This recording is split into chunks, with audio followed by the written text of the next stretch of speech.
বিশ্বনবী মুআজকে ডেকে বললেন, ও মুআজ, ইত্তাকি দাওয়াতাল মাজলুম, ইত্তাকি, ভয় করো, ভয় করো, ইত্তাকি, ভয় করো, দাওয়াতাল মাজলুম, মাজলুমের আহ্বানকে তুমি ভয় করো, মাজলুমকে তুমি ভয় করো।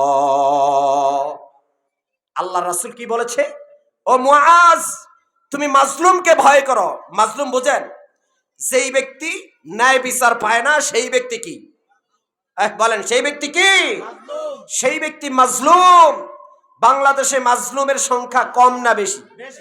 আসতে বলবেন না, জোরে বলেন, কম না বেশি? এটা শুধু এই সমাজে না, সব জায়গায়। সবাই বলেন, সব জায়গায় না, এই সমাজে সব জায়গায় মাজলুম অবস্থায় মানুষ পড়ে আছে। কেমন মাজলুম? আয়না ঘরের মতন ঘরের ভিতরে নিয়ে তাদের উপরে নির্দোষ লোকগুলাকে এইভাবে অত্যাচার, নির্যাতন, নিপীড়ন করলো 14 থেকে 15 বছর পর্যন্ত। এই লোকগুলি কি মাজলুম নয়? চিল্লা বলা মাজলুম কিনা? এটার কারণ একটাই, আমরা এই বাংলার জমিনের লোকগুলা এমন শাসক নির্বাচন করেছি, এমন নেতা নির্বাচন করেছি, এমন ইমাম নির্বাচন করেছি, যে ইমাম কোরআন পড়তে জানে না, যে ইমাম হচ্ছে জালেম, যেই শাসক হলো জালেম।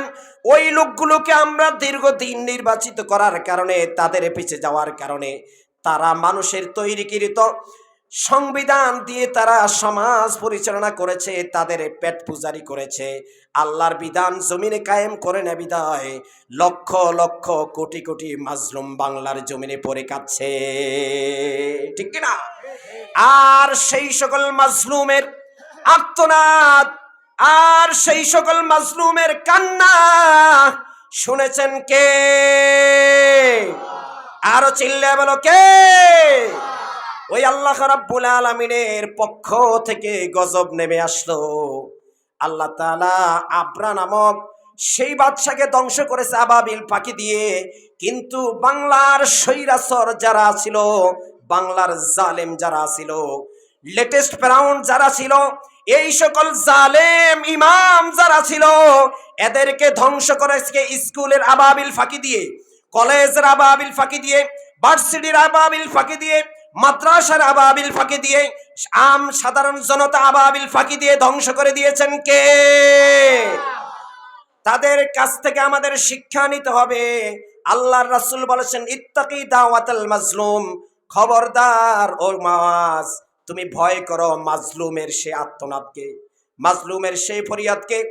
ও বন্ধু, তোমাকে বলছি, অন্যায়ভাবে যদি কারো সন্তানের উপরে যদি তুমি আঘাত করে থাকো, অথবা অন্যায়ভাবে যদি কারো মনে যদি তুমি আঘাত পেয়ে থাকো, এমনটি মনে করো না যে তুমি দুনিয়ার মধ্যে পার হয়ে গিয়েছো, আরেকজনকে ধোঁকা দিয়ে তার মনে কষ্ট দিয়েছো।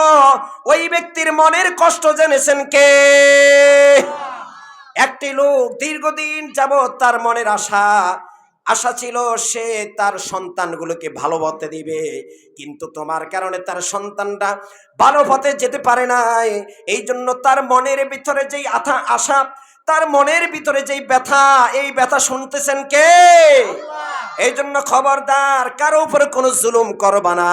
যদি জুলুম করো, জেনে রাখো তোমার আর আমার এমন একটি দিন আসবে যেদিন আল্লাহর পক্ষ থেকে তোমার উপর সরাসরি গজব আসবে কি আসবে না? এতদিন আমরা শুনেছি, এখন আমরা দেখছি, ঠিক কিনা? এতদিন আমরা শুনেছি, কিন্তু এখন আমরা দেখতে পাচ্ছি। এই জন্য